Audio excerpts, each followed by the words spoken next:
Okay students, आपण previous लेक्चरमध्ये study केलं होतं कॉम्पोजिशन ऑफ ब्लड. तर ब्लडच्या कॉम्पोजिशनमध्ये आपल्या सगळ्यांना माहीत आहे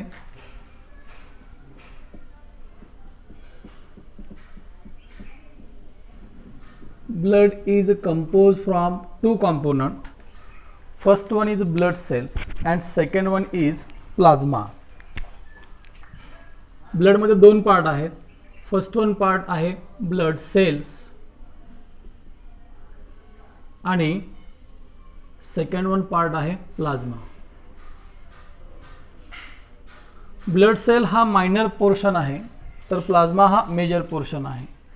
ब्लडमध्ये ब्लड सेलचं प्रपोर्शन असतं 45%, तर प्लाझ्माचं प्रपोर्शन आहे 55%. Blood cells are fix into plasma. जसं वॉटरमेलनच्या स्ट्रक्चरमध्ये black seeds are fix into red edible part, similarly in blood cells are fix into plasma. आता बघा, ब्लड सेल जे आहेत या लिव्हिंग पार्ट आहे आणि या ब्लड सेलमध्ये 3 प्रकारच्या सेल्स असतात. फर्स्ट वन आहे RBCs, सेकंड वन आहे WBCs आणि थर्ड वन आहेत प्लेटलेट्स. तर या 3 प्रकारच्या ब्लड सेल्स आपल्याला आता स्टडी करायच्या आहेत. फर्स्ट वन आहे RBC, सेकंड वन आहे WBC आणि थर्ड वन आहे प्लेटलेट्स. तर RBCचा फुल फॉर्म आहे रेड ब्लड कार्पुसल्स, WBCचा फुल फॉर्म आहे व्हाईट ब्लड कार्पुसल्स आणि थर्ड वन पार्ट आहे प्लेटलेट्स. तर अशा प्रकारे हे ब्लड सेलमध्ये 3 प्रकारचे कॉम्पोनंट्स आपण पाहत आहोत. ओके, तर आपल्याला 1 बाय 1 याच्यामध्ये स्टडी करायचं आहे.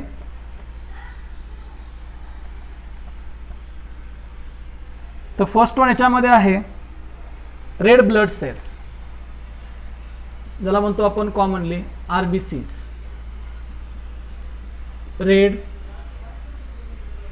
ब्लड सेल्स याला कॉमनली आपण म्हणतो आपण erythrocytes.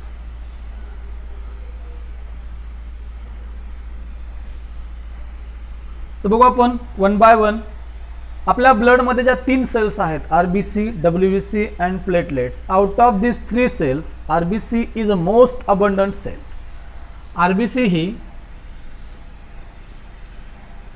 RBCs are most abundant cells in blood. आपल्या ब्लडमध्ये सगळ्यात जास्त नंबरने फाउंड होणारी जी सेल आहे जिला आपण काय म्हणतो RBC. आता सेकंड वन, ही जी आपली RBC आहे ही या प्रकारची असते. म्हणजे RBC ही सर्क्युलर आहे, हा तिचा सायटोप्लाझम, हा सेल मेम्ब्रेन आणि हा पार्ट आहे सायटोप्लाझम. बघा, ह्यूमन RBC किंवा मॅमलची RBC कशी आहे? सर्क्युलर आहे, biconcave. Bi means both साइडने, कॉन्केव म्हणजे काय? इंटरनली स्पियर आहे, याला म्हणतो आपण biconcave. And non nucleated. Non nucleated म्हणजे काय? या RBCच्या सायटोप्लाझम मध्ये न्यूक्लियस काय असतो? प्रेझेंट असतो. सॉरी, न्यूक्लियस काय असतो? अब्सेंट असतो.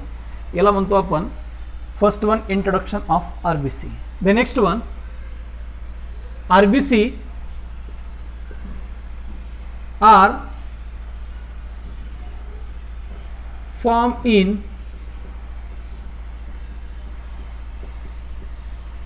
a red bone marrow in adult. Adults मध्ये RBCचं फॉर्मेशन हे कुठे होतं? रेड बोन मॅरो मध्ये. आणि RBCs आर फॉर्म इन फोएटस. तर फोएटस मध्ये RBCचं फॉर्मेशन होतं इन लिव्हर अँड स्प्लीन. मग असा डिफरन्स का आहे? अडल्टमध्ये आरबीसीचं फॉर्मेशन होतं रेड बोन मॅरोमध्ये, तर फोयटसमध्ये आरबीसीचं फॉर्मेशन हे कुठे होतं? लिव्हर आणि स्प्लीनमध्ये. कारण फोयटसमध्ये रेड बोन मॅरो हा कम्प्लिटली मॅच्युअर नसतो. ज्या ऑर्गन्समध्ये जसं की अडल्ट्समध्ये आरबीसीचं फॉर्मेशन रेड बोन मॅरोमध्ये झालं, फोयटसमध्ये आरबीसीचं फॉर्मेशन लिव्हर आणि स्प्लीनमध्ये झालं, या ऑर्गनला म्हणतो आपण इरिथ्रोपोएटिक ऑर्गन. इरिथ्रोपोएटिक ऑर्गन. इरिथ्रो म्हणजे आरबीसी, पोएटिक म्हणजे काय? सिंथेसायझर. ज्या ऑर्गनमध्ये आरबीसी फॉर्म होतात त्या ऑर्गनला म्हणतो आपण इरिथ्रोपोएटिक ऑर्गन. हा झाला नेक्स्ट वन पॉईंट. आता आपण बघू की आरबीसीचा काउंट हा किती असतो, ज्याला आपण कॉमनली म्हणतो RBC count. Total RBC count. RBC count are varies as per the sex. In normal adult male,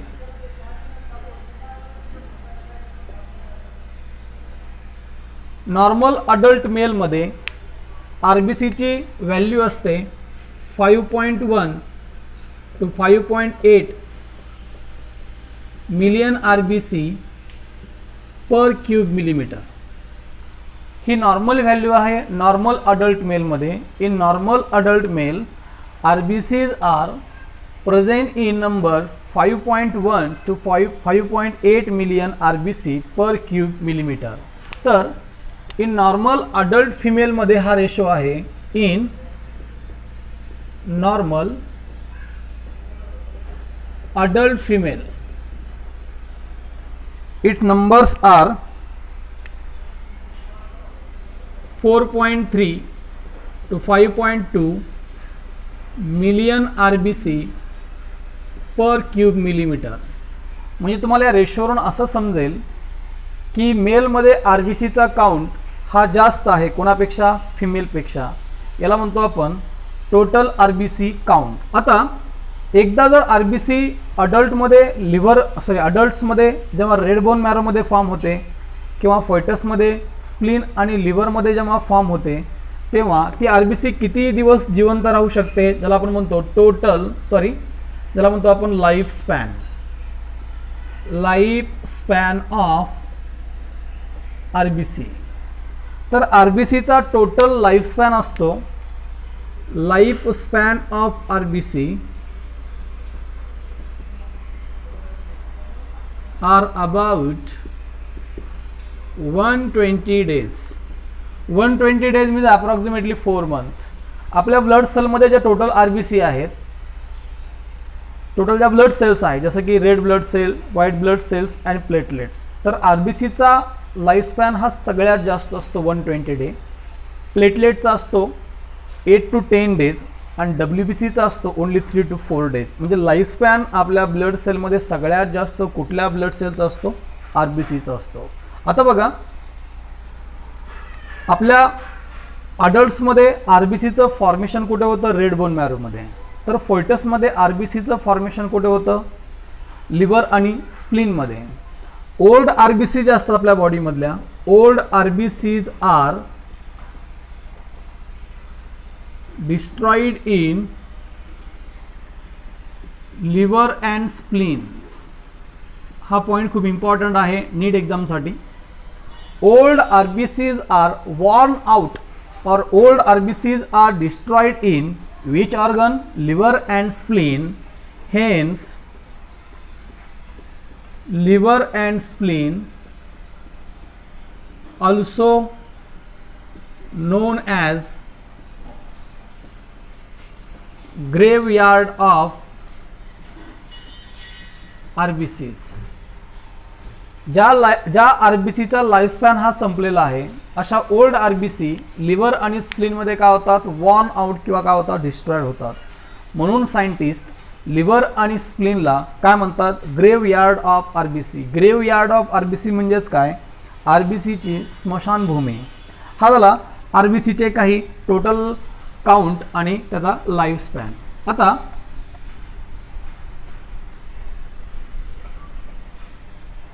ही आहे RBC जी सर्क्युलर आहे, बाय कॉन्केव्ह आहे आणि नॉन न्यूक्लिएटेड आहे. याच्यामध्ये RBCच्या सायटोप्लाझममध्ये nucleus, mitochondria, endoplasmic reticulum, ribosome, लायसोझोम, स्पेरोझोम हे अदर सेल ऑर्गॅनल्स सगळे काय असतात, ॲब्सेंट असतात. मग RBCच्या सायटोप्लाझममध्ये आपल्याला फक्त रेस्पिरेटरी पिगमेंट फाउंड होतो, ज्याला आपण काय म्हणतो, हिमोग्लोबिन म्हणतो. The cytoplasm of RBC, the cytoplasm of RBC contain respiratory pigment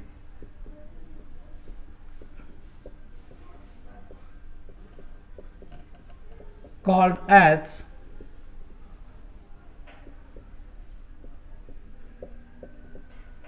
haemoglobin. त्याला आपण काय म्हणतो, हिमोग्लोबिन. त्याच्यामध्ये रेस्पिरेटरी पिगमेंट आहे ज्याला आपण म्हणतो हिमोग्लोबिन. हा हिमोग्लोबिन आपल्या ब्लडमध्ये काय ट्रान्सपोर्ट करतो, gases. It transport gases like oxygen and carbon dioxide. Respiration प्रोसेसमध्ये सगळ्यांना माहिती, जेव्हा आपण ब्रिदिंग करतो, ब्रिदिंग म्हणजे काय, taking oxygen and given out carbon dioxide. जर आपल्या ब्लडमधला जो ऑक्सिजन आहे, हा ब्लडमध्ये आहे ऑक्सिजन, आणि ब्लडमधला ऑक्सिजन हा आपल्या सेलपर्यंत किंवा टिश्यूपर्यंत कोण प्रोव्हाइड करतो, haemoglobin.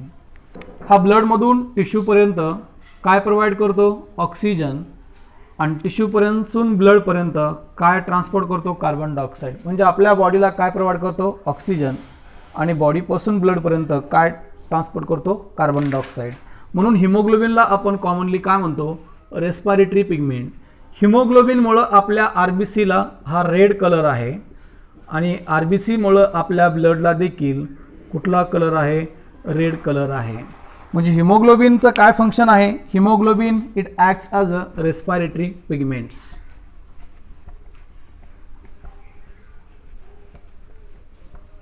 Next one, function of haemoglobin.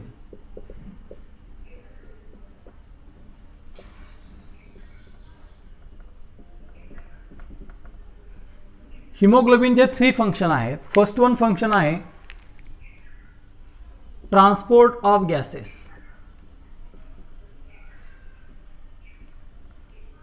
Like oxygen and carbon dioxide. Yes. The next one function आहे it maintain pH. It maintain pH of blood.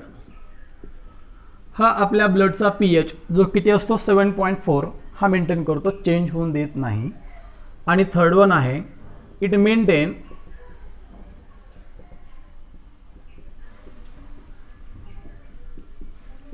Viscosity of blood. आपल्या ब्लडची विस्कॉसिटी तो काय करतो, मेंटेन करतो.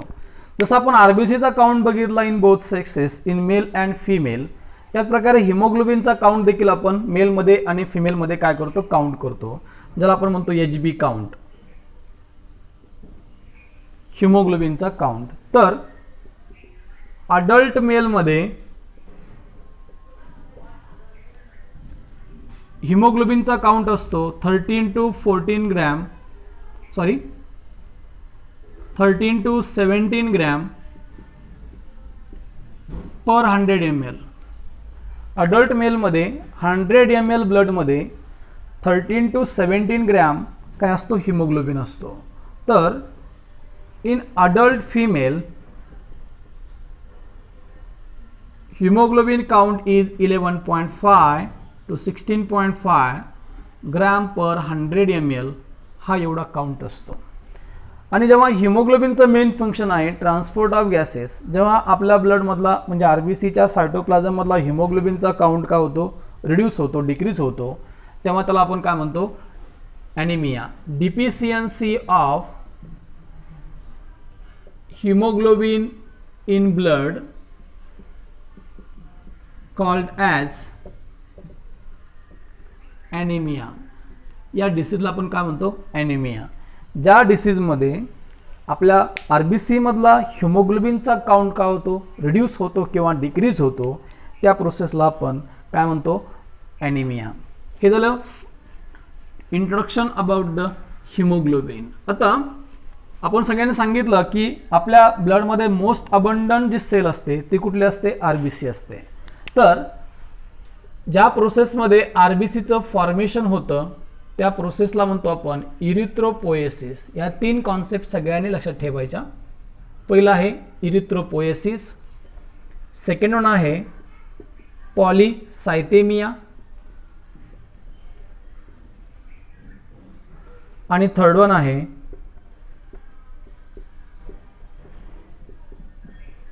इरिथ्रोसाइटोपेनिया. 3 टर्म्स तुमच्या समोर मी बोर्डवरती ठेवलेले आहेत. फर्स्ट वन आहे इरिथ्रोपोएसिस. इरिथ्रो म्हणजे RBC आणि पोएसिस म्हणजे काय, formation. The process in which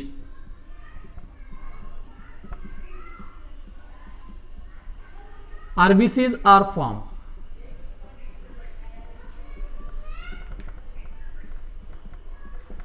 Called as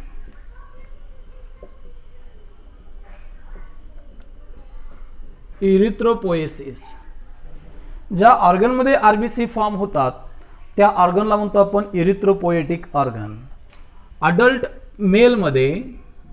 अडल्ट्समध्ये erythropoiesis RBCचं formation कुठे होतं,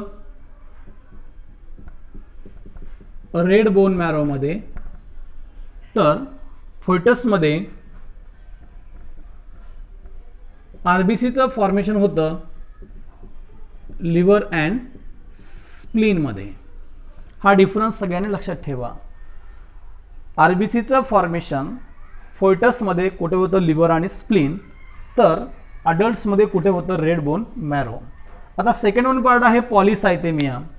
ज्या कंडिशनमध्ये आपल्या ब्लडमधल्या RBCचा काउंट जेव्हा वाढतो त्याला म्हणतो आपण polycythaemia. The condition in which increase in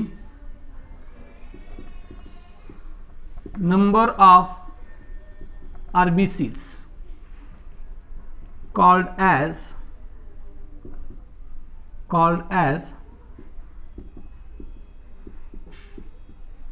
polycythemia. ज्या कंडिशनमध्ये the condition in which RBC counts are increases called as polycythemia. याच्या अपोजिट ज्या कंडिशनमध्ये RBCचा काउंट कमी होईल त्याला आपण काय म्हणतो, इरिथ्रोसाइटोपेनिया. पेनिया हा वर्ड आला की डिक्रीज, सायथेमिया वर्ड आला तर इन्क्रीज आणि पोएसिस हा वर्ड आला तर फॉर्मेशन. दी कंडिशन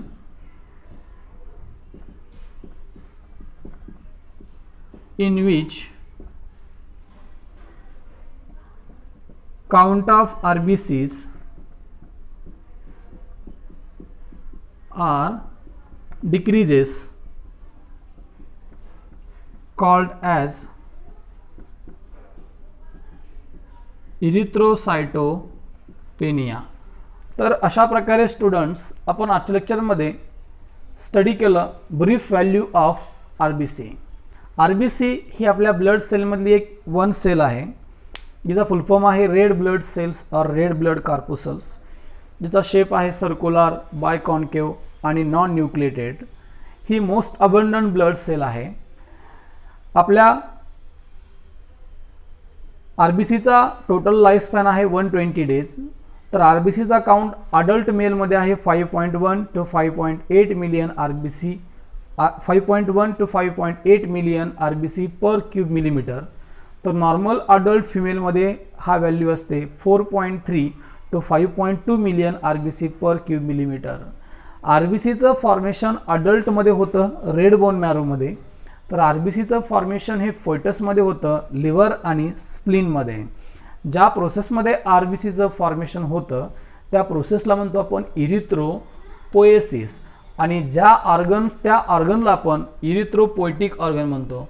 जसं की लिव्हर, स्प्लीन आणि red bone marrow, these are erythropoietic organ. ज्या कंडिशनमध्ये RBCचा काउंट वाढतो त्याला म्हणतो आपण पॉलीसायथेमिया. आणि ज्या कंडिशनमध्ये RBCचा काउंट हा डिक्रीज होतो त्याला म्हणतो आपण erythrocytopenia. The cytoplasm of RBC lack the nucleus, mitochondria, endoplasmic reticulum, lysosome, स्पेरोझोम हे सगळे सेल ऑर्गेनल याच्यामध्ये अब्सेंट असतात. तर सायटोप्लाझममध्ये फक्त रेस्पिरेटरी पिगमेंट सच ॲज हिमोग्लोबिनच फक्त प्रेझेंट असतो.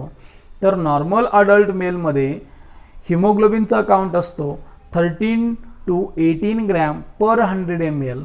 तर नॉर्मल अडल्ट फिमेलमध्ये ही व्हॅल्यू असते 11.5 to 16.5 gram per 100 ml. The deficiency of hemoglobin leads to anemia. What is the function of the hemoglobin? Means what is the function of the RBC? It transport the gases like oxygen and carbon dioxide. It maintain the pH of blood and it also maintain the viscosity of our blood. Haemoglobin मुळे आपल्या आरबीसीला red colour राहतो आणि RBC मुळेच आपल्या ब्लडला हा red colour आहे. तर अशा प्रकारे आपण आजच्या लेक्चरमध्ये स्टडी केलं आरबीसीज मीन्स रेड ब्लड कॉर्पस्कल्स. तर आपण इथे थांबवत आहोत. थँक्यू.